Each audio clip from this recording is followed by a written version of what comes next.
अगली बड़ी खबर की बात करते हैं। भोपाल से तस्वीरें भी आपको हम दिखाएंगे। बरकतुल्लाह यूनिवर्सिटी के खिलाफ एबीवीपी अखिल भारतीय विद्यार्थी परिषद की तरफ से मोर्चा खोल दिया गया, जिसका हम जिक्र कर रहे थे, और तस्वीरें भी आपको मौके की तस्वीरें भी दिखाएंगे। बरकतुल्लाह यूनिवर्सिटी में अखिल भारतीय विद्यार्थी परिषद के कार्यकर्ता जुट गए हैं। 1 बजे से ये इनका रामधुन का कार्यक्रम होना था। दरअसल यूनिवर्सिटी में रामधुन कार्यकर्ता कर रहे हैं। क्यों कर रहे हैं? प्रबंधन पर एक आरोप लगाया गया है कि मंदिर जाने के लिए छात्राओं को पहले परमिशन लेनी होगी। यह आरोप लगाया गया प्रबंधन पर कि प्रबंधन ने यह कहा है, और इसी के खिलाफ यहां पर यह प्रदर्शन हो रहा है। और हॉस्टल में रहने वाली छात्राओं को सुंदरकांड में जाने से रोका गया, या परमिशन पहले लेनी होगी यह कहा गया। अब यहां पर एबीवीपी अखिल भारतीय विद्यार्थी परिषद की तरफ से यहां पर रामधुन का, इसी आदेश के विरोध में रामधुन का आयोजन यहां पर किया जा रहा है। और प्रशासनिक परिसर जो है वहां पर ये एबीवीपी के कार्यकर्ता बैठे हुए हैं। और देखिए तस्वीरें, रामधुन यहां पर गाई जा रही, जिसमें छात्र छात्राएं सभी शामिल हैं और रामधुन का आयोजन कर रहे हैं।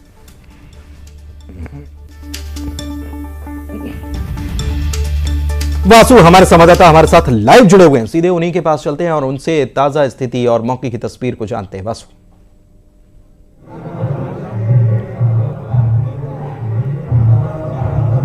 आवाज मिल पा रही है? बिल्कुल। देखिए, एक बार फिर से मध्य प्रदेश की जो राजधानी है भोपाल और यहाँ की बरकतुल्लाह यूनिवर्सिटी है वो विवादों में घिर गई है। दरअसल ये पूरा विवाद उस समय सामने आया जब 22 तारीख को सुंदरकांड का आयोजन यूनिवर्सिटी कैंपस में एक मंदिर में हुआ था। वहां पर कुछ छात्राएं गईं और वो हॉस्टल के तय समय से बाद में जो है वो हॉस्टल में लौटी। उसके बाद वहां पे जो वार्डन थी उनकी ओर से उन्हें फटकार लगाई गई कि अगर आप कहीं बाहर जाती हैं तो आपको तय समय पर वापस आना होगा, और अगर लेट हो रहे हैं तो परमिशन लेना होगा। अब छात्राओं का इस पूरे मामले को लेकर यह आरोप है कि हम चूंकि पूजा में गए थे इसलिए ये डांट फटकार जो है वो लगाई गई, और आगे से भी किसी इस तरीके के धार्मिक कार्यक्रम में जाने के लिए, शामिल होने के लिए हम लोगों को यह हिदायत दी गई है कि आप लोग पहले लिखित में परमिशन लीजिए। और इतना ही नहीं, अभद्रता करने का जो आरोप है वो भी छात्राओं की ओर से लगाया जा रहा है। और यही वजह है कि आज एबीवीपी के तमाम जो कार्यकर्ता हैं वो यूनिवर्सिटी में जुटे हैं, यहाँ पर एकत्रित हुए हैं और यहाँ पे विरोध प्रदर्शन करते हुए नजर आ रहे हैं। यहाँ पर रामधुन वो कर रहे हैं और विश्वविद्यालय प्रबंधन की सद्बुद्धि की कामना करने की जो बात है वो इनकी ओर से कही जा रही है। बहरहाल इस पूरे मामले ने सियासी तूल भी पकड़ लिया है। देखना होगा कि प्रशासन अब क्या कुछ एक्शन लेता है। जी, लेकिन यहां सुरक्षा का सवाल सबसे अहम हो जाता है इस बीच। ठीक है, रामधुन हो रही है, लेकिन छात्राओं की सुरक्षा की अगर बात आएगी और वो लेट हो जाएंगी तो स्वाभाविक है कि परिजनों को भी चिंता होती है, और परिजन तो प्रबंधन से जवाब मांगेंगे और प्रबंधन को कुछ सख्त कदम तो उठाने पड़ेंगे अगर उनकी सुरक्षा में छात्राएं रह रही हैं तो। निश्चित तौर पर देखिए, सुरक्षा को लेकर जो सवाल हैं वो कहीं ना कहीं खड़े होते हैं, क्योंकि यही वजह है कि इसलिए जो हॉस्टल्स का टाइमिंग है वो निर्धारित किया जाता है। यहाँ पर एनएसयूआई के जो कार्यकर्ता हैं वो भी इस वक्त पहुंच गए। ये बड़ा अपडेट है। आप लोग किसका पक्ष रखने के लिए यहाँ पे आए हैं? देखिए, हम लोग वार्डन का पक्ष रखने आए हैं, क्योंकि जिस प्रकार से दबाव डाली जा रही है एबीवीपी के द्वारा वार्डनों के ऊपर, क्योंकि वार्डन का एक काम है, और वार्डन ने अगर आपको बता के रखा है कि 7:30 बजे तक छात्राओं को हॉस्टल के अंदर आ जाना चाहिए, तो यहाँ पे वार्डन ने क्या गलत बात करी उनसे? पूरे धार्मिक कार्यक्रम हमारे यहाँ पे बहुत अच्छे तरीके से होते हैं। गंगा जमुनी तहजीब जो है हमारे इस विश्वविद्यालय में अच्छे से मनाई जाती है, रचाई जाती है। ये जो आरोप लग रहा है कि धार्मिक कार्यक्रमों में जाने के लिए पहले परमिशन लेनी होगी, इसमें कितनी सच्चाई? देखिए, निश्चित तौर पे अगर किसी भी तरह का कार्यक्रम हो, चाहे सामाजिक कार्यक्रम हो, धार्मिक कार्यक्रम हो या किसी भी तरह का कार्यक्रम हो, परमिशन तो लगनी ही चाहिए, परमिशन लेनी ही चाहिए। कुछ समय पहले आपको याद होगा कि भगत सिंह जयंती मनाने के ऊपर रोक लगाई गई थी। कुछ समय पहले अगर आपको याद होगा तो दुर्गा महोत्सव मनाने के लिए जो है परमिशन मांगने के लिए मना किया गया था, परमिशन नहीं दी गई थी।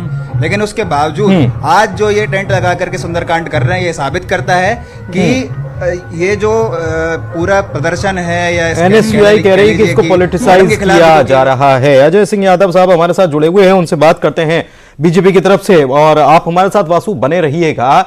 अजय सिंह यादव साहब, ये बरकतुल्लाह यूनिवर्सिटी में ये क्या हो रहा है? अगर प्रबंधन ने समय सीमा तय कर रखी है कि छात्राओं को इस समय तक आ जाना चाहिए, और अगर वो लेट पहुंच रही हैं तो उनके लिए नियम कायदे बनाने की बात हो रही है, तो इसमें आपत्ति क्यों होनी चाहिए? देखिए, कोई आपत्ति का सवाल नहीं है। एबीवीपी सदैव छात्र हितों के लिए संघर्ष करता है। जिस तरह से ये जानकारी मिल रही है कि वार्डन द्वारा कुछ धार्मिक स्थलों पर जाने के लिए रोक लगाई गई, तो ये निश्चित ही परमिशन के लिए कहा गया, परमिशन के लिए कहा गया कि आपको परमिशन लेनी होगी। देखिए, बिल्कुल सही है, परमिशन के लिए कहा गया। तो एबीवीपी केवल छात्रों की बात रख रहे हैं, कोई नियम कायदे से बाहर नहीं चल रहे हैं। अखिल भारतीय विद्यार्थी परिषद का दायित्व है कि किसी भी तरह से छात्र हित की बात रखी जाए, उनके साथ कोई अन्याय ना हो, और छात्र नियम कायदों का पालन करते हैं। कहीं ये तो कहा नहीं गया है कि नियम कायदों से मुक्त कर दिया जाए। ये तो कांग्रेस पार्टी की निम्न स्तरीय राजनीति की।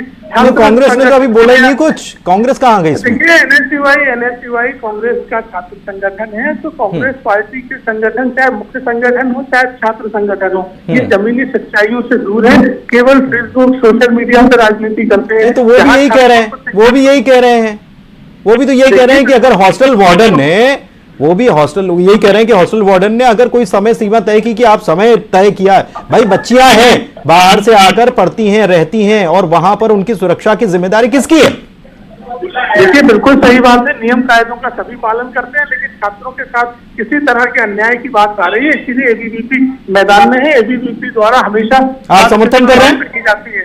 आप समर्थन कर रहे हैं? आपसे कहा कि छात्रों को अगर कोई जायज दिक्कत होगी तो उनकी दिक्कत के साथ हम हैं, और नियम सभी के लिए समान रूप से लागू है। नियम परिवर्तन की कोई बात नहीं है। किसी तरह की अनियमितता की बात आई है, उसके ऊपर एबीवीपी द्वारा ही आंदोलन किया जा रहा है। आप अनियमितता की बात कर रहे हैं, आप हमारे साथ बने रहिए। हमारे साथ भूपेंद्र गुप्ता जी भी जुड़े हुए हैं, कांग्रेस प्रवक्ता। आप भूपेंद्र जी से बात कर लेते हैं। भूपेंद्र जी, आपने सुनी लिया अजय सिंह यादव साहब क्या कह रहे हैं जी, प्रतिक्रिया आपकी सर। देखिए, जो संवैधानिक स्वायत्तता है देश की जनता के लिए कि वो अपने अपने फेथ के हिसाब से जो है कहीं भी जा सकते हैं, इस तरह के आदेश निकालना ही जो है भारतीय जनता पार्टी की दुर्भावना को दर्शाता है। ये इस तरह के आदेश जो है छोटे मोटे कर्मचारी अधिकारियों से निकलवा कर जो है लोगों के बीच में विद्वेष, वैमनस्य और जो है दंगा बराबरती फैलाना चाहते हैं। इनका उद्देश्य ये नहीं है कि ये जो बातें जो भाई साहब अभी गोल गोल शक्कर मिला के कर रहे थे, ये बातों का कोई औचित्य थोड़ी है। इस तरह का आदेश निकालने की हिम्मत कैसे होती है लोगों की? क्या उनका अधिकार है ये सब कहने का कि आप कहाँ जाएंगे कहाँ नहीं जाएंगे? लेकिन जब ये आदेश निकाले जाते हैं तो इसका दूरगामी उद्देश्य है कि किसी तरह से झगड़े हों, झत्ते हों, लड़ाई फैले बगा, और उसके बाद इनकी जो है वोटों की फसल कट जाए। ये तो दंगा फसाद फैलाने वाली पार्टी है, और इसीलिए इनके राज में इसी तरह के आदेश निकाले जाते हैं हर जगह। अब यहाँ नाम मत लिखना है, यहाँ तख्ती टांगना है, यहाँ फलाना करना है, यहाँ ढिकाना करना। ये देश में कभी 70-75 साल की आजादी की प्रैक्टिस में हुआ है? ये भाई साहब अभी हमारे कांग्रेस के मित्र हैं, ये वहां जाके अभी बीजेपी के प्रवक्ता बन गए हैं, तो इनको जो है बार बार कांग्रेस याद आ जाती। कांग्रेस ने तो अभी कुछ बात भी नहीं करी, और ये कांग्रेस की जो है बीमारी से पीड़ित है बेचारी जो है इनकी इसलिए ये बार बार कांग्रेस की बात। कांग्रेस तो अभी इसमें कहीं है ही नहीं। आपने पहली बार किसी कांग्रेसी से सवाल किया, मैं जवाब दे रहा हूँ। ये जो है हमारी जो है संवैधानिक स्वायत्तता है कि हम किस फेथ के ऊपर विश्वास करें, किस फेथ को हम माने। और इस तरह के आदेश किसी स्कूल के कॉलेज किसी जो है विद्यालय में निकलते हैं क्या? चलिए ठीक है, बहुत शुक्रिया आपका, आप दोनों का हमसे बातचीत करने के लिए। तो राजनीतिक प्रतिक्रियाएं भी आपने सुनी, और वासु हमारे सहयोगी जो हैं वो लगातार वहां पर बने हुए हैं। बहुत शुक्रिया वासु आपका भी। एनएसयूआई बहरहाल यहां पर पहुंच गई है। अपडेट आपको बता देते हैं कि एनएसयूआई के कार्यकर्ता पहुंच गए और वो कह रहे हैं कि हम इसका विरोध करते हैं जो एबीवीपी रामधुन कर रही है। आगे बढ़ते हैं और बात अगली खबर की करेंगे। केंद्रीय कृषि मंत्री शिवराज सिंह चौहान ने विपक्ष और राहुल गांधी पर हमला बोला है। भोपाल में शिवराज सिंह चौहान थे, आरोप लगाया कि राहुल गांधी कास्ट के नाम पर देश को बांटने की कोशिश में है। उनकी माने तो ये लोग विदेशों में भी देश का अपमान करते हैं। बीजेपी के लिए पहला राष्ट्र है और बाद में कास्ट है। इसके साथ ही उन्होंने ये भी कहा कि तोड़ने वाले लोग कभी कामयाब नहीं होंगे, जुड़ेंगे तो जीतेंगे।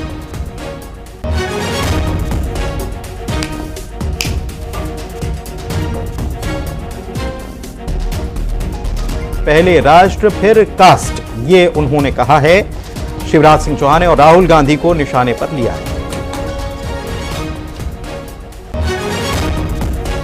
कितना बांटोगे? यही तोड़ने वाले लोग हैं, ये देश को बांटने वाले लोग हैं, ये भेदभाव पैदा करने वाले लोग हैं।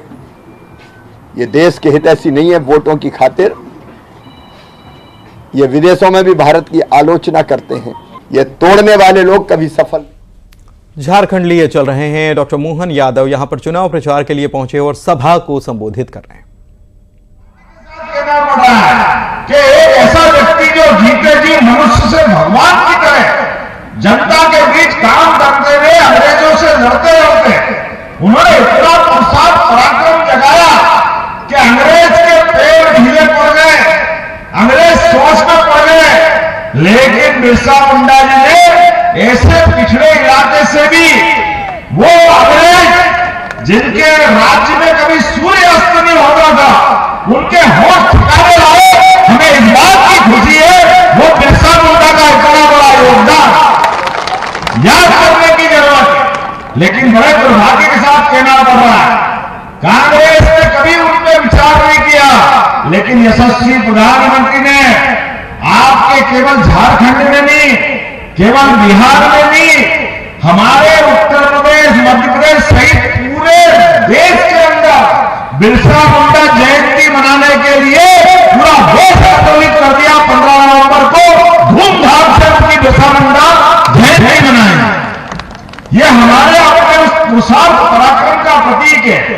और अनुसूचित जाति भाई बहनों, आप भी सुनना, हमारे लिए खास करके अनुसूचित जाति, जनजाति, आदिवासी भाई बहनों के लिए माननीय प्रधानमंत्री जी का कितना बड़ा मन है कि हमारे बीच में से आदिवासी भाई बहन, संथाल समाज से आने वाली बहन राष्ट्रपति किसको कहते हैं? पहली बार आदिवासी बहन को दुनिया के सबसे बड़े लोकतंत्र के सबसे बड़े पद पे बिठाने का काम अगर किसी ने किया है तो उनका नाम है नरेंद्र मोदी। और हमारी बहन महामहिम राष्ट्रपति जोरदार अभिनंदन करो श्रीमती द्रौपदी मुर्मू का। नरेंद्र मोदी जी कितने प्रकार से काम करते हैं, ये भारतीय जनता पार्टी के लोग ही कर सकते हैं, एक से बढ़कर एक काम। आप बताओ, मैं तो आज मुझे मालूम पड़ा हमारे प्रधानमंत्री ने एक यादव बच्चे को उठा करके इतने बड़े राज्य का मुख्यमंत्री बनाया, ये उनका ही कलेजा हो सकता है। आप तो इतनी बड़ी आबादी में हो, इतना बड़ा मन उनका है कि आज किसान परिवार से, यादव परिवार से कोई भी व्यक्ति कभी सोच सकते थे कि भाजपा जैसी विशाल पार्टी में जिसके कार्यकर्ताओं की इतनी बड़ी फौज है, लेकिन उन्होंने आखिर इस समाज को जो सम्मान दिया ये किसी पार्टी ने नहीं दिया। जोरदार अभिनंदन करो नरेंद्र मोदी जी का और भारतीय जनता पार्टी के राष्ट्रीय अध्यक्ष जी का, श्रीमान जेपी नड्डा जी का। माननीय मोदी जी को कहते हैं सबका साथ सबका विकास, ये केवल बोलने से नहीं होगा, करके दिखाने वाला होना चाहिए। और करके दिखाने वाले का 56 इंच का सीना चाहिए, 56 इंच का सीना। चलिए बात इंदौर की करेंगे। नकाबपोश चोरों का आतंक देखने को मिला। इंदौर में 2 घरों से लाखों रुपए की चोरी की वारदात को अंजाम दिया। टीचर और रिटायर्ड अधिकारी के घर पर यह चोरी की वारदात हुई है। पूरी घटना सीसीटीवी में कैद हो गई और इसमें बदमाश नजर आ रहे हैं और कितने बेखौफ नजर आ रहे हैं। इस सीसीटीवी को देखना बहुत जरूरी हो जाता है। सबसे बड़ी बात यह है कि इंदौर भी वो जिला है जहां पर पुलिस कमिश्नर प्रणाली नजर आती है, लेकिन इसके बावजूद देखिए कि चाहे इंदौर की बात हो या भोपाल की, तस्वीरें इसके पहले भोपाल की भी दिखाई थी और इंदौर की भी ये जो घटना सामने आई है पुलिस के इकबाल पर सवाल खड़े करती हैं। पुलिस की गश्त को चोर चुनौती दे रहे हैं। अब जांच भी पुलिस ही कर रही है।